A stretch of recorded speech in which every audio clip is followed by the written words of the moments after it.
Continuemos hablando de la refracción. Como les decía en un video anterior, la refracción es ese fenómeno en el que la luz se desvía de su trayectoria cuando pasa de un medio a otro. ¿A qué se debe ese cambio de dirección o de trayectoria? Se debe primero a que, ya que tenemos diferentes distribuciones de las partículas de un material a otro, mientras el material sea más denso, es más difícil moverse a través de él.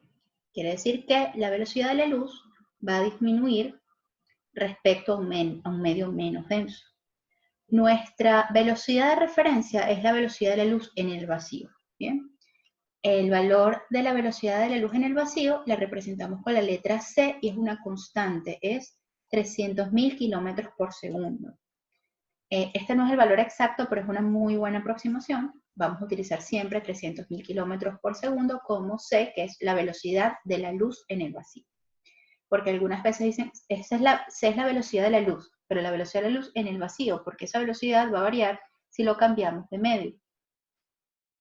Bien, entonces, como les acabo de decir, al cambiar de medio cambia de velocidad.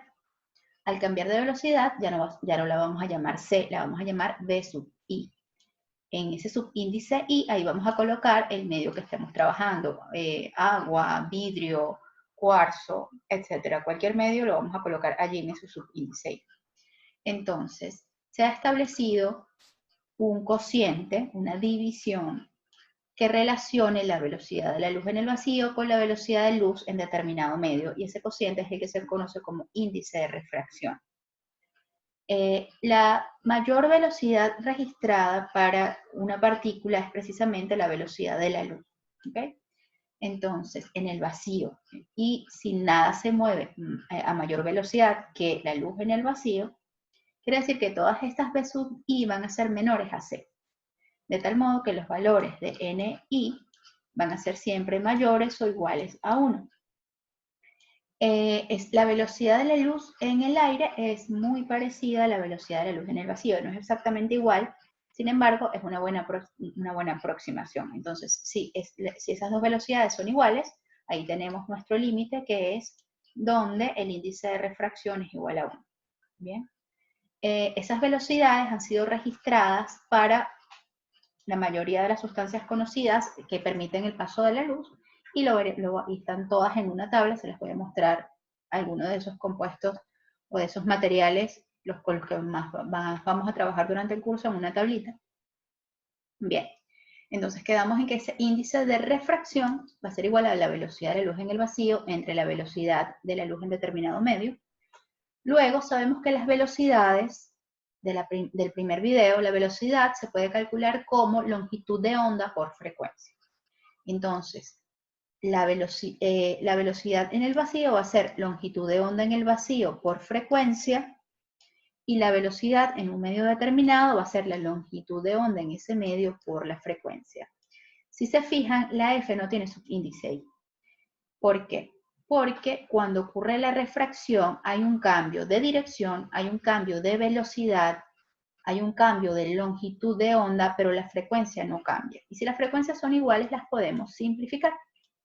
Entonces, podemos establecer el índice de refracción como el cociente de velocidades o como el cociente de longitudes de onda, dependiendo de lo que estemos buscando, porque por lo general ese índice de refracción es un dato, es una constante, dependiendo si necesitamos conocer velocidades o longitudes de onda.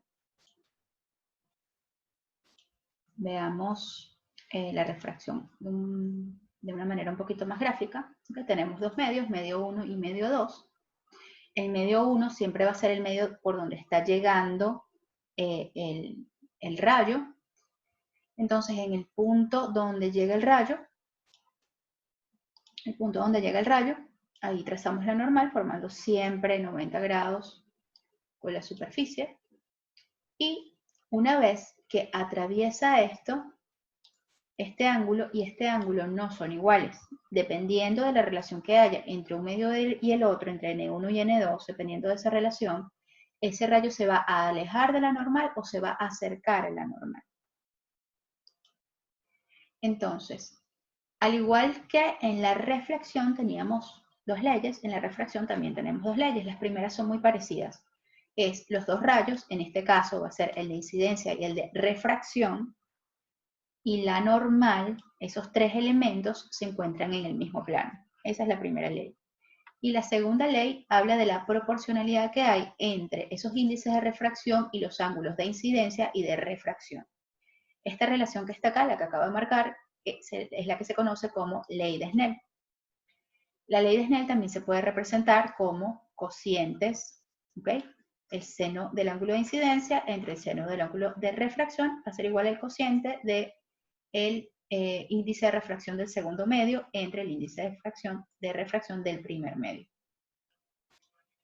Nuevamente, podemos expresar esos índices de refracción como los coeficientes entre las velocidades de la luz en el vacío respecto a la luz en cada medio. Como la velocidad de la luz en el vacío es una constante, se simplifican las C y nos queda una relación B1 entre B2.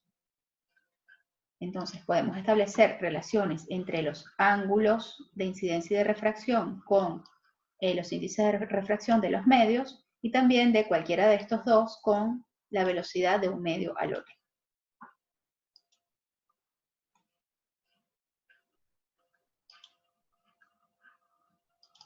Veamos cómo funciona la refracción.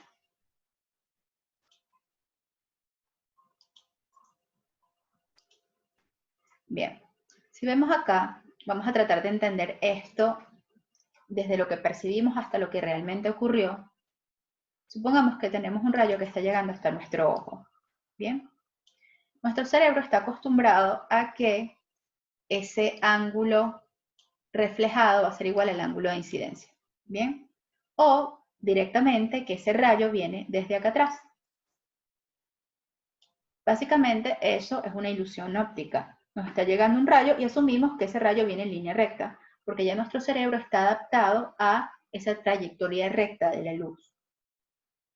Sin embargo, eso no es lo que está ocurriendo, porque como está cambiando de un medio a otro, ese rayo no va directo, ese rayo se desvió.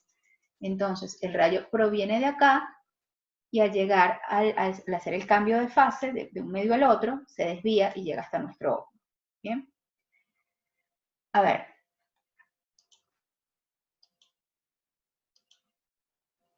Normalmente haría esto, hay una parte que se va a reflejar en la superficie del agua y la otra ingresa, ¿ok? Pero no, cuando ingresa no se va en línea recta, sino que se desvía. Entonces, ¿qué fue lo que ocurrió acá? Tenemos un rayo que incide, se refracta. Dentro del agua, como está dentro del mismo medio, se refleja y cuando vuelve a cambiar de medio se refracta nuevamente. Entonces, realmente, todo esto que pasó acá es una composición entre refracción, reflexión. Va a ser refracción, reflexión, refracción de nuevo. Entonces, en esta zona vamos a usar las ecuaciones del video anterior que tiene que ver con reflexión y acá vamos a usar las ecuaciones de refracción cuando ingresa y cuando sale del agua.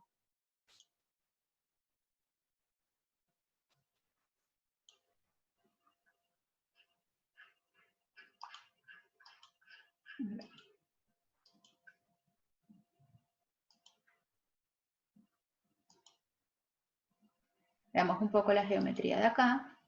Entonces, este ángulo, según las leyes de reflexión, este ángulo va a ser igual a este ángulo, ¿bien? Y este ángulo, si trazamos normales acá,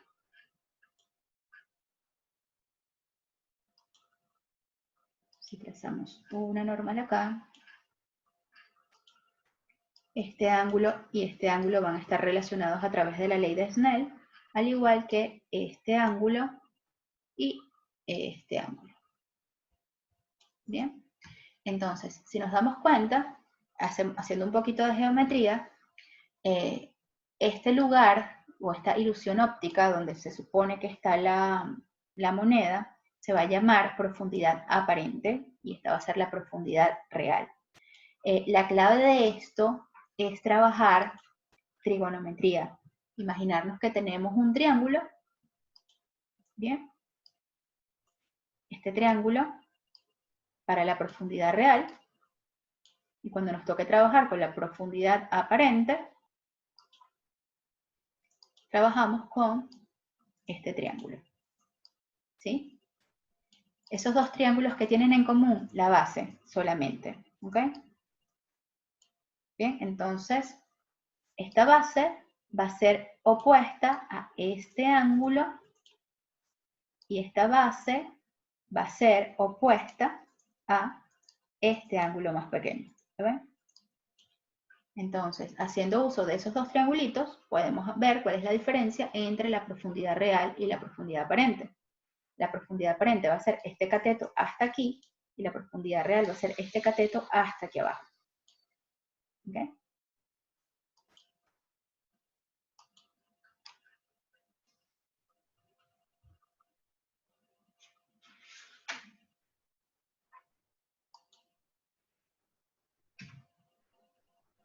Bien, entonces en el próximo video vamos a ver un par de ejercicios de ejemplo relacionado con la refracción.